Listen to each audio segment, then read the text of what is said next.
عيد ميلادي من بعد يومين وانا خايف من هذا اليوم بزاف. انا دابا غنعاود لكم كلشي من الاول باش تفهموني وتقدروا تقولوا لي شنو خصني ندير.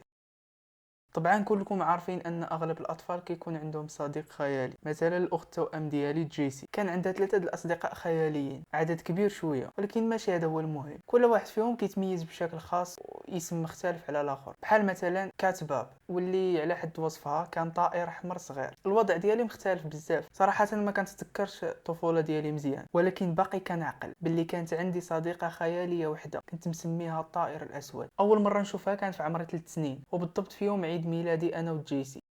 كانت واقفه تحت الشتاء وسط الاشجار د الغابه اللي قريبه من الدار ديالنا. كانت مرا طويله بزاف وضعيفه، شعرها كحل وفازق بالماء، كان طايح على وجهها وكانت لابسه واحد اللباس كحل قطع من بزاف ديال البلايص، كان كيتحرك مع الهواء.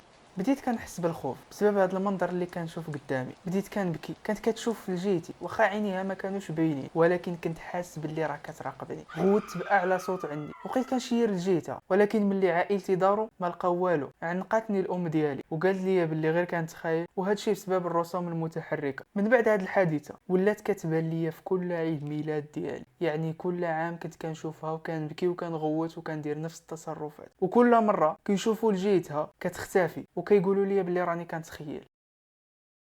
دابا بلا شك بغيتو تعرفوا علاش كنغوت وكنبكي كل عام. انا غنعاود لكم.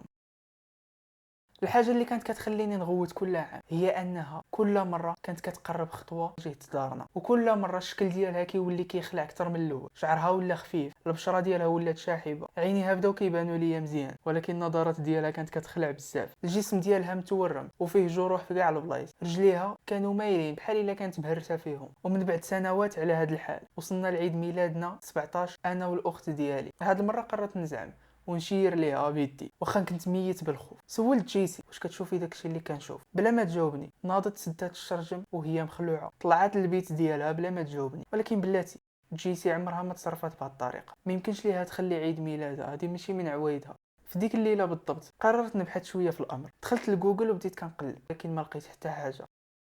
العام الفايت وبالضبط مع 12 و 4 دقائق فقت من النعاس كان هاد التوقيت هو فاش تولدت تقريبا، كيف ما كيعاودوا لي والدي. ما عرفتش علاش ولكن كان عندي واحد الاحساس باللي خاصني ندور نشوف جهه الشرجم. واخا كان الظلام والليل شفتها، كان وجهها لاصق مع الزاج ديال الشرجم وضاغطه عليه بيديها بجوج وبواحد الطريقه اللي كتخلع. كانت كتشوف فيا وهي كتضحك بواحد الطريقه اللي خايبه وكتخلع بزاف. كثرت الخلعه، قفزت من بلاصتي وخرجت من بيتي وانا كنغوت وكنجري. حليت باب الدار وخرجت للغابه. حسن الحظ ديالي لقاني الاب والام ديالي من بعد واحد الفتره اللي قصيره. رجعنا للدار لكن الغريب اننا ما لقيناش جيسي، اختفت بحال عمرها ما كان.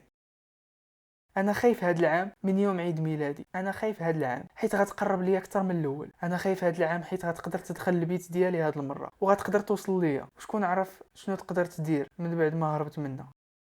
من بعد واحد المده للاسف غادي يلقاو جثه ديال جيسي، ولكن على وجهها علامات ديال الرعب ماشي طبيعيه، بحال الا شافت شي حاجه كتخلع ما يمكنش للعقل البشري يتصورها. دابا صراحه ما عرفتش شنو خصني ندير، داكشي علاش قررت نشارك معكم القصه ديالي.